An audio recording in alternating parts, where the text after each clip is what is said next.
Jiro Lu Patmo 678 Posyandu Podcast Layanan 2 Gelan. Sebelumnya assalamualaikum dulur-dulur Jawa sing semebar sak donya.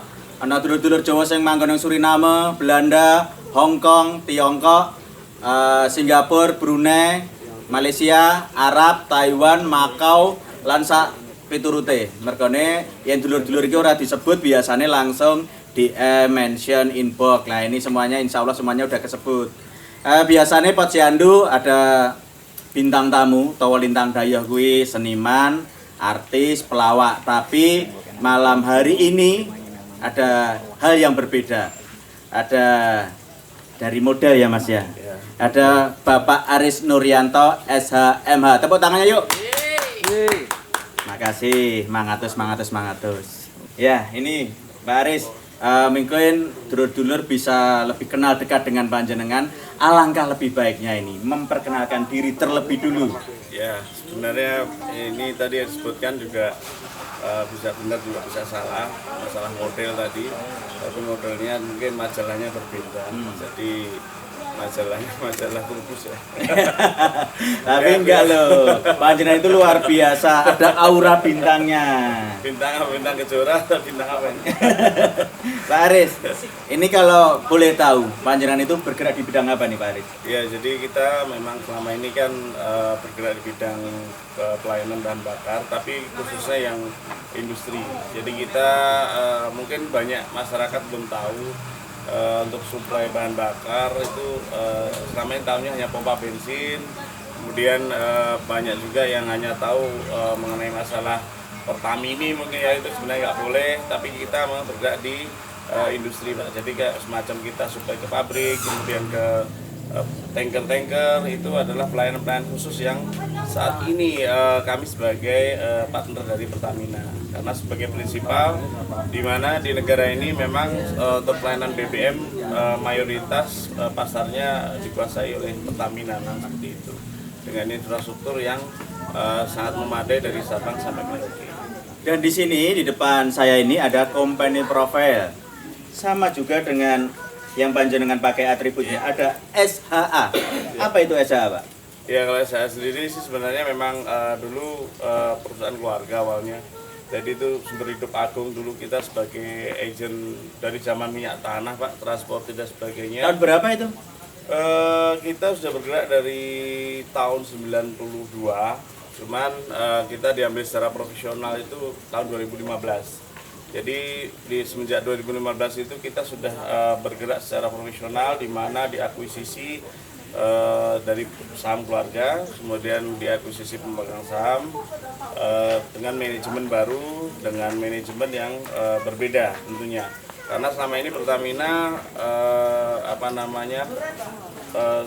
orang-orang melihatnya Pertamina ya begitu aja, tapi kita mempunyai konsep yang berbeda. Ya, ini ada sesuatu hal yang sangat menarik sekali. Satu adalah awalnya perusahaan keluarga, dan yang kedua adalah konsep yang berbeda. Mbok ngono yo dilebokke keluarga ngon kakane ya. Ora kuat bayar. Ya ini tadi Pak Aris sudah menyampaikan ada hal yang berbeda. Apakah itu?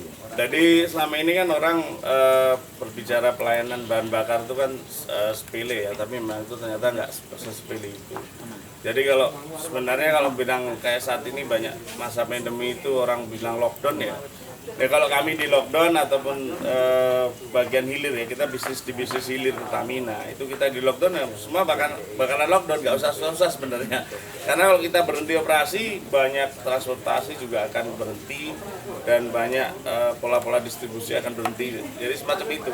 Tapi yang sangat berbeda adalah mengenai masalah safety dan pola-pola pelayanannya itu yang tidak biasa. Jadi semacam kita punya standar dari teknologi, kemudian kita punya standar dari safety, itu yang selama ini tidak pernah dipikirkan oleh orang-orang di Indonesia. Karena biasanya ya asal diantar aja selesai, tapi selama ini banyak terjadi kecelakaan, kebakaran dan sebagainya.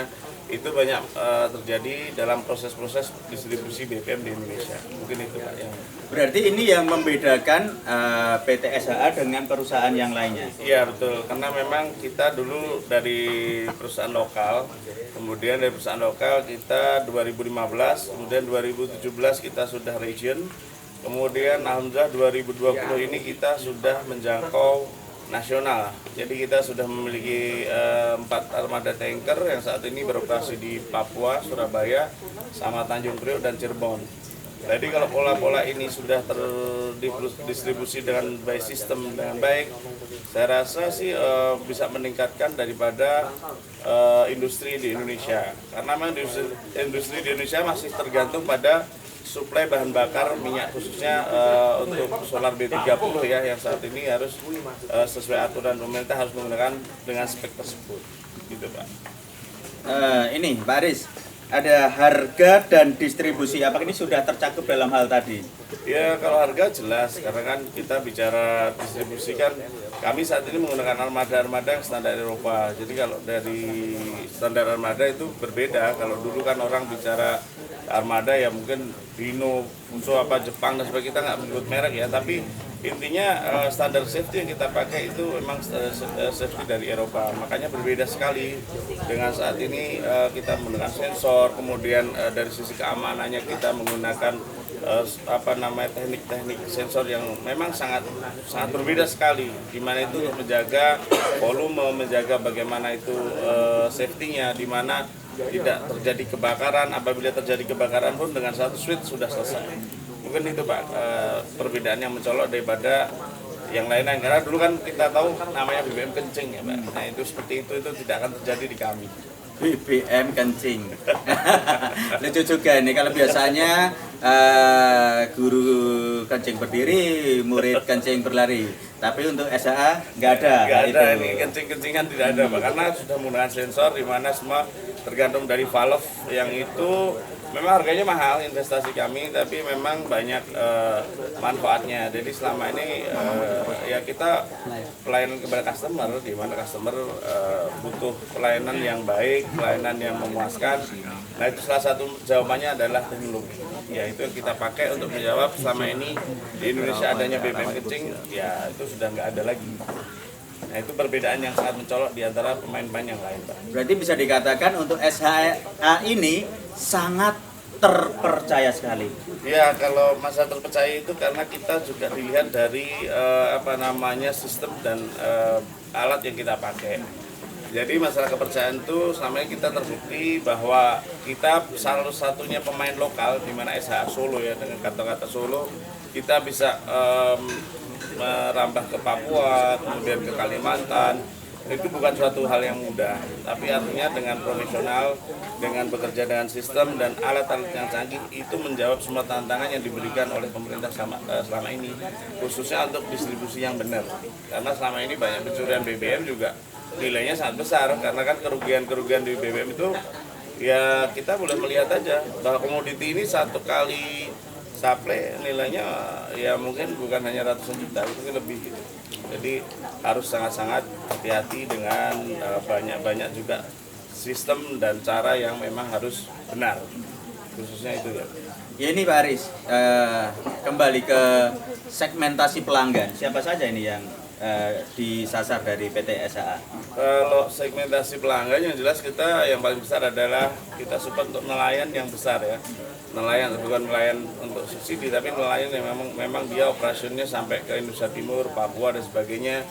Kemudian segmentasi yang paling saat ini kita berbeda dengan lain adalah perusahaan-perusahaan untuk drilling minyak. Jadi dia perusahaan-perusahaan yang mencari sumber-sumber minyak. Jadi offshore itu kita memiliki kapal-kapal offshore yang memang untuk bisa supply BBM untuk alat-alat mereka untuk nambang minyak. Jadi itu memang yang utama yang saat ini sedang menjadi target utama kami.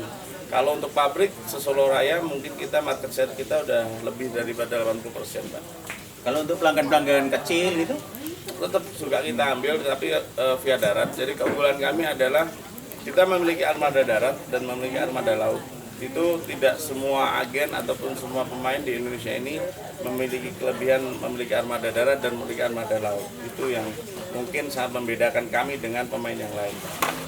Terus ini Pak Aris, wah ini adalah posyandu terberat bagi saya. Biasanya saya itu celelean, tamunya itu adalah teman sendiri, terlebih ya konco-konco dagelan. Nah ini tamunya adalah Pak Aris, dan yang sangat menguasai di bidang perminyakan.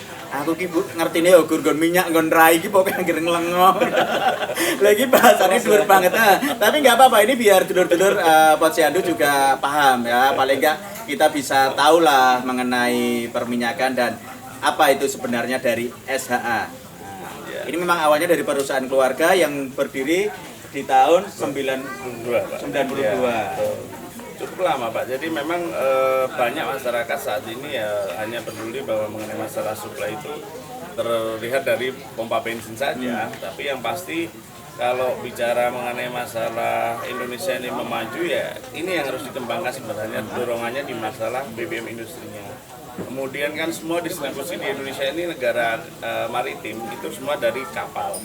Nah, makanya kami dengan konsep-konsep yang selama ini kita bangun dengan software baru, bahkan kita menciptakan aplikasi yang kita kembangkan itu besok semua industri itu kalau memesan BBM hanya tinggal buka handphone. Memang semua sekarang kontrol semua di handphone sih. Bahkan kami pun mengontrol kapal-kapal tanker kami hanya dari handphone. Itu letak posisinya udah apa ya, istilahnya itu sudah ketahuan. Bahkan tankinya di mana juga dari handphone.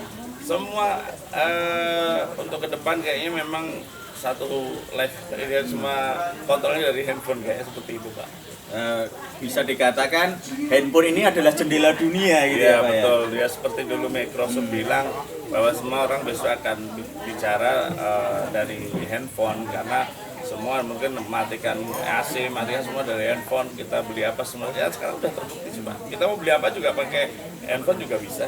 Mau ngirim barang apapun pakai handphone juga bisa. Jadi memang itu sudah kecepatan teknologi ini harus diikuti oleh khususnya para anak bangsa di Indonesia. Bagaimana menciptakan teknologi-teknologi ini untuk mendukung kemajuan dari bangsa dan negara. Nah, benar yang disampaikan oleh Pak Aris ini. Terbukti kok segala sesuatu kita pengen beli apapun itu bisa lewat handphone. Terlebih di masa pandemi ini Pak. Istri saya kemarin itu pengen beli beras. Belinya juga pakai handphone. Handphonenya tak jual untuk beli beras. Gade itu. Ya nih, ini biasanya untuk kendala atau permasalahan yang dialami selama ini ada nggak ini? Ya pastinya ada. Kalau masalah kendala kan tentunya selama ini kita terkendala kalau kemarin Pak Jokowi menargetkan BBM satu harga itu suatu tantangan yang sangat berat sekali. Tapi kami bergerak di sektor industri itu mereduksi itu dengan memperbanyak daripada istilahnya itu sarana-sarana kami itu kita berbanyak. Tapi memang split harga ini yang sangat susah ketika Indonesia Timur dengan Indonesia Barat itu harus sama itu. Padahal dulu jaraknya itu bisa dikatakan jauh gitu ya? Iya, apalagi kayak di Papua itu kita masuk sana ya pasti biaya pengirimnya itu masih lebih Pak. Jadi nggak mungkin bisa ditekan, kecuali memang kalau yang subsidi kan Pertamina punya sistem istilahnya itu subsidi silang. Tapi kalau buat kami sih memang di Indonesia Timur pada khususnya lebih mahal Pak daripada di Indonesia bagian barat untuk BBM industrinya. Ya ini menarik sekali nih ngobrol dengan Pak Aris ini. Kapan-kapan ini ya harapan aja sih. Tadi kan beliau bilang bahwasanya kapalnya ada beberapa. Ini kapan-kapan kita ngobrol di kapal itu juga menarik ya nih Pak ya? Boleh, mungkin sambil mancing. Oke Pak Aris, atas obrolannya mungkin ada hal yang ingin disampaikan karena jenengan juga banyak sekali kegiatan yang harus diselesaikan. Siap, mungkin satu poin aja buat para pendengar dan mungkin yang melihat dari Mas Mamang ya, kita cukup appreciate dengan podcast karena memang terus terang itu sebagai sarana pada informasi juga untuk masyarakat dan memberikan informasi-informasi yang memang tidak biasanya. Jadi kayak kami ini kan saat ini kan kita bergerak di bidang BBM industri ini, kami berharap masyarakat itu bisa juga memanfaatkan jasa kami, di mana itu saat ini banyak penyelewengan BBM itu berakibat pada permasalahan pidana. Jadi ke depan mungkin teman-teman yang baik industri kecil, industri besar, tolong berhati-hati karena kalau Undang-Undang Migas itu sudah diterapkan dengan pasal 55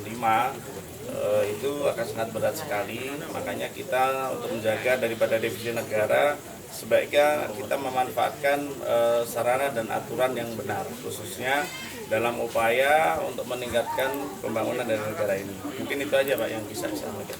Terima kasih sekali Pak Aris atas waktu dan obrolannya.